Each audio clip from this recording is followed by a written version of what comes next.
We have all been in an interview struggling to give an answer that we do not know. Let's talk about the best way to answer questions you don't know. Some job interviews are designed to ask difficult questions to see if the applicant has any integrity. Are they going to be honest about something they do not know? Some people will lie or pretend they know something when clearly they do not. They do not want to feel like they're not competent or they're not adequate for the job, so they feel like they have to make something up. And I can relate with this. When I was younger, a lot of times I did not feel confident in some of the things I was saying. So it's easier to maybe make something up on the spot. Now I'm a lot more comfortable with saying, I don't know. There's something authentic and genuine about someone being upfront with you, even if they are a subject matter expert in the field. They will not know everything. Others will launch into a monologue and it'll be story time and they'll start telling you a story about something that's completely irrelevant. But they feel like if they keep talking, maybe they can BS their way through the interview. This reminds me a lot of a politician using strategies to avoid taking the tough questions. A more effective way sometimes is to use the redirect method. For example, if you do not know a specific function of Microsoft Excel, but you know another function that has similar results, you can redirect the question and talk about the function that you have knowledge on. However, this will not always work, and there is an even better way. And this is to talk about how you find solutions to problems when you do not know the answer. Explain the process of identifying those potential solutions. How do you do it? For instance, if they ask you how to do pivot tables in Microsoft Excel, you could say, I don't know how to do pivot tables. Or you could talk about how you go through that problem. Would you look at videos? Maybe you look at instructional videos and try to figure out how to do pivot tables. Or you'll reference a manual. And if that doesn't work, you could approach a coworker and ask them for assistance.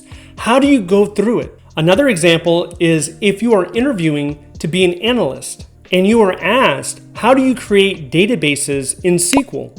Maybe you don't know. Maybe the only thing you know how to do is update records or search records in SQL. That's the only thing.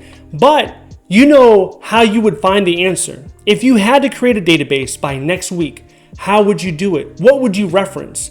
How would you improve your knowledge on the topic to get the task completed? You do not just give up. You look for ways to accomplish the task even if you do not have the required knowledge. And you want to show that you are persistent. You are a self-starter. You're not going to quit because you do not know. Telling stories helps communicate your value. It is a lot more powerful than a 1 or 2 word answer. People want to hear stories that talk about your value. This isn't just on these questions that you do not know.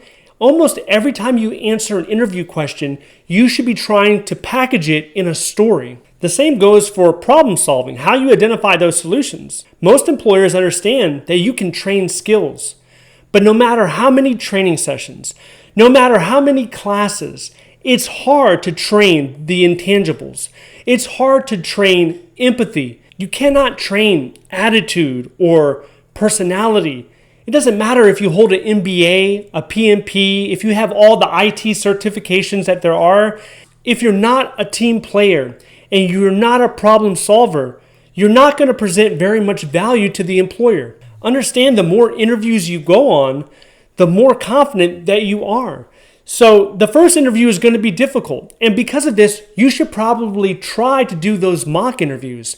Sit down with a relative or a friend and go through it, not just 1 or 2 times. Try to knock it out 5 or 10 times until you start building more confidence and you're able to tell those stories without any hiccups. No 2 interviews are likely to be the same.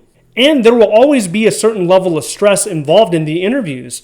But if you're able to clearly articulate yourself and you have confidence, it'll come across in your body language and the way that you're saying your words. It will be conveyed to the people on the interview panel. I spent over 20 years in the Army and I have spoken in front of over 100 people.